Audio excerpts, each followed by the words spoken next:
ఓం శ్రీ మహాదేవతాభ్యో నమః శ్రీ రాజేశ్వర స్వామి దేవతాభ్యో నమః. ఇప్పటిదాకా స్వామివారి కళ్యాణం ఎంతదాకా ఏంటంటే మన ఇంటికాడ వరపూజ ఐదు చేసిన తర్వాత బాసిక పూజ చేస్తాం కదా, బాసిక పూజ దాకా అయింది. మీరు అందరూ మాట శ్రద్ధ స్వామివారి మనసులో ఓం నమః కాకుండా అందరూ స్వామివారి మనసులో దానం చేసుకుంటూ ఉండాలి. స్వామివారి కళ్యాణానికి బయలుదేరుతున్నారు. ఇప్పుడు మన శివుడు పార్వతి పరమేశ్వర దగ్గర కళ్యాణానికి బయలుదేరుతున్నారు. అందరూ ఒకసారి గట్టిగా ఓం నమః శివాయ అండి. ఓం నమః శివాయ, ఓం నమః శివాయ. స్వామివారి అలంకరణ ఎట్లా ఉన్నాడంటే ముత్యాలు బంగారంతో దగదగ మెరుస్తూ త్రిశూలధారుడై బంగారం యొక్క శోరమః మరి భర్గోమల సత్కర్యతాభ్యో నమః. అష్టాది ఓం శ్రీ మహాదేవతాభ్యో నమః. ఓం శ్రీ రాజేశ్వర స్వామి దేవత కళ్యాణ సమోత్సవేన ఫలం దేవత సూర్యకారమధ్య అనుకూల సిద్ధిరస్తు.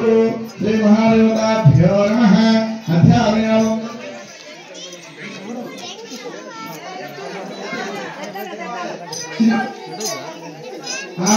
దేవతాభ్యో నిరాజనామి.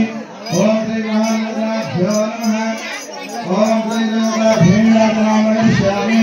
అధ్యామి ఒక పాట సమూర్తేన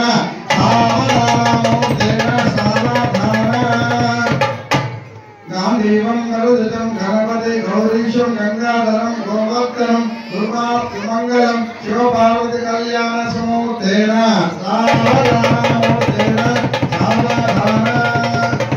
శ్రీరామపత్ని జనకశ్య పుత్రి సీతా సుందర కోమలాంగి పీతాంబర రత్నభూ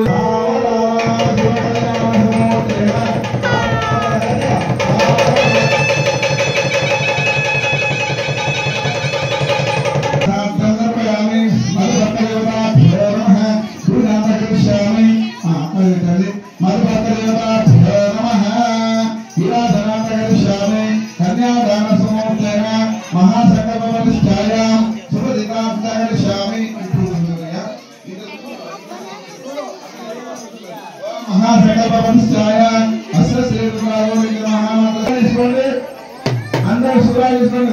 దేవుడి కళ్యాణం అవుతుంది కాబట్టి సూరాల రూపాయల గట్టిగా మనము స్వామివారి కళ్యాణం శివునికి లగ్నం చేసినప్పుడు నేను అక్కడ దేవతలు భాగతమ్మలే ఎక్కువ రూపాయలే పేద పేద విశాలి రాగి అంటే అన్ని దేవతలు